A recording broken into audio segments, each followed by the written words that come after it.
istilahnya tuh, kalau zaman dulu apa istilahnya,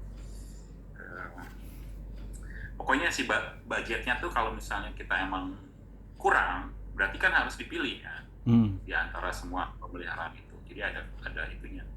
Jadi ada batasannya. Nah, exercise inilah yang bisa dibaca atau diselesaikan masalahnya oleh si KRMS ini. Ya. Jadi ujung-ujungnya tuh programnya 1, 2, 3, 4, 5, 6 itu jalan apa aja. Jalan ini perbaikan karena ada jalannya sampai rusak berat misalnya ya, jadi harus peningkatan, harus lapis ulang, misalnya overlay. Terus ini yang ringan misalnya, sampai yang ringan aja ini berarti perawatan rutin, misalnya cuma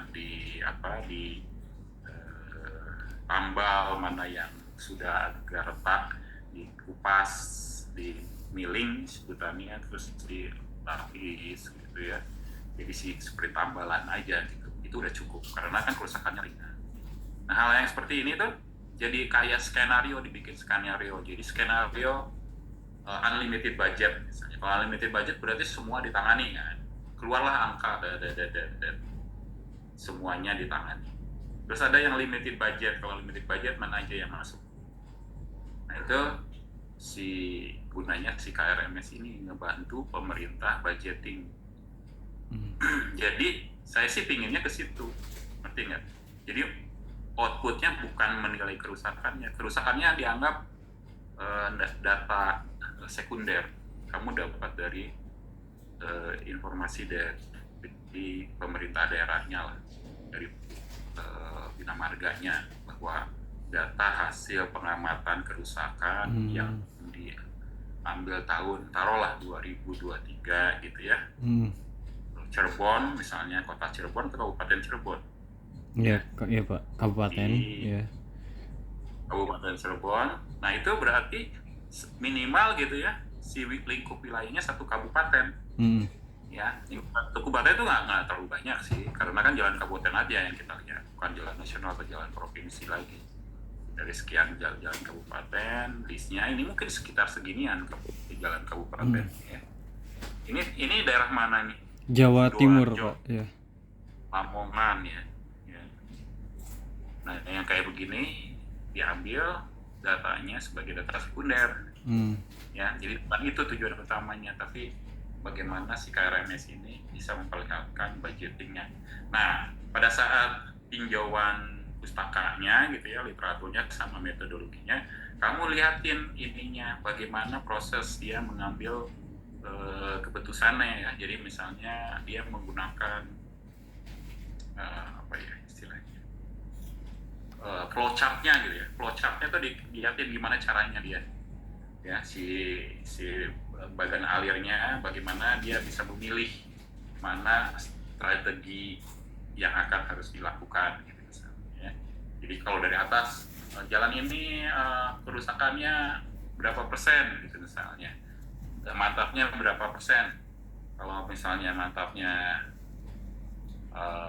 di atas 60%, ini udah sedang gitu kan, jadi perawatannya rutin.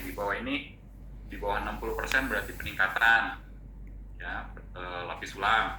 Jadi sini ke kiri, nih kanan. Terus dari peningkatan ini dia berapa kilometer misalnya, ini strategi ini nempel ke jalan nasional atau LHR-nya berapa gitu, LHR-nya lebih banyak dari sekian misalnya, karena LHR-nya besar gitu sehingga VCR-nya si volume per kapasitinya itu taruhlah misalnya mendekati 0,8 misalnya, atau malah lebih dari 0,8, itu dianggapnya strateginya lebih tinggi gitu ya.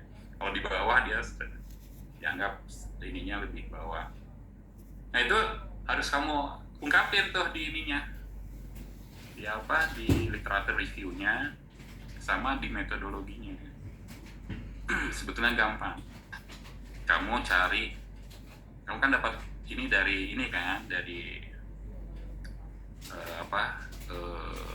Patimura PU, departemen PU kan, si software. Iya Pak. Nah, di softwarenya itu kan masih ada manualnya, ada ada. Kalau nggak itu juga cari aja, pasti ada yang online-nya. Ya, ini ya dicari. Terus bagaimana prinsip dia memilah itu, gitu ya, memilih strateginya, memilah si skenario nya dan sebagainya. Jadi di situ ininya titik beratnya. Bayang nggak lah? Berarti lebih ke dananya Pak, ini pendanaan. Boleh, ya. Dari sebetulnya dana itu bagian dari kriterianya. Salah satu kriterianya dananya. Sebetulnya outcome-nya itu adalah membuat program. Jadi list project itu output akhirnya. List project penanganan Pak. Iya. Oke, baik. Jadi tolong ini jalannya A B C D, A peningkatan, B penilaian rutin, C nggak usah diapa-apain, D. Oke. Ya, dari situ Pak. Keluar dananya, kalau dikaliin dananya ini berapa. Nanti juga kelihatan, dananya ini terlalu tinggi gitu kan, ngambil yang lain gitu, dikurangi atau ini cuma setengahnya. Nanti ada kayak gitu. Oke, baik Pak. Nah itu yang bagian dari istilahnya sintesanya. Kamu bisa melakukan sintesa bagaimana proses decision making. Ya, itu kan bagian dari decision making tuh. Jadi kamu kalau di project management ya. Siapa gurunya Pak? Bu Fitri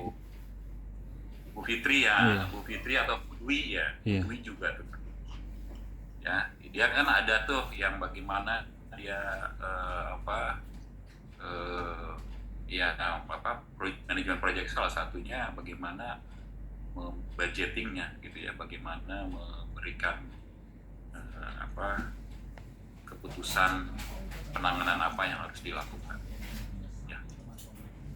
Kayaknya kebayang kalau udah kayak begini, kamu tinggal siap-siap cari data sekunder dan running programnya. Dari situ dibedah tuh programnya, dilihat isinya bagaimana flowchart-nya, dimasukkan ke bab 2 dan bab 3. Karena 2 itu literatur review, 3 itu metode pelaksanaan. Metode pelaksanaannya ini mestinya kelihatannya ada si diagram itu, diagram flowchart-nya. Iya Pak. Ya, bagaimana? Ya, pasti ada matematisnya di situ ya, bagaimana dia dihubungkan dengan LHR, gimana dihubungkan dengan si strategi nasional, provinsi dan sebagainya. Oke, Pak. Kayaknya kamu paling ini sih udah fast forward nih. Jadi kalau kamu udah mulai bisa bab 2, bab 3 ya udah jelas soalnya. Berarti oke, baik. Berarti untuk manual PMS-nya Oke. Cari ininya si literatur review yang berkaitan dengan pemilihan penanganan ya. Jadi keywordnya itu adalah penanganan jalan, manajemen penanganan jalan. Oke, baik. Keywordnya itu bagaimana memanage penanganan jalan. Oke Pak. Berarti untuk minggu depan saya kasih lagi bab 1 saya ya Pak ya. Ya setelah disesuaikan dengan ini. Ya, bikin batasan kriterianya. Karena kamu pasti masih baru sampai ke kerusakan kan. Jadi sampai ke penanganan jalan. Bikin batasan-batasannya, taruhlah misalnya datanya sekunder tahun berapa gitu ya, bikin disclaimer lah. Jadi jangan dianggap nanti ini rencana tahun depan gitu itu 2027 nggak juga gitu ya, kita pakai simulasi aja. Baik Pak. Dan ini bentuknya simulasi ya. Baik Pak. Ada siapa nih? Ada Pak Fadilah. Fadilah, kemarin kamu nggak ikut ya?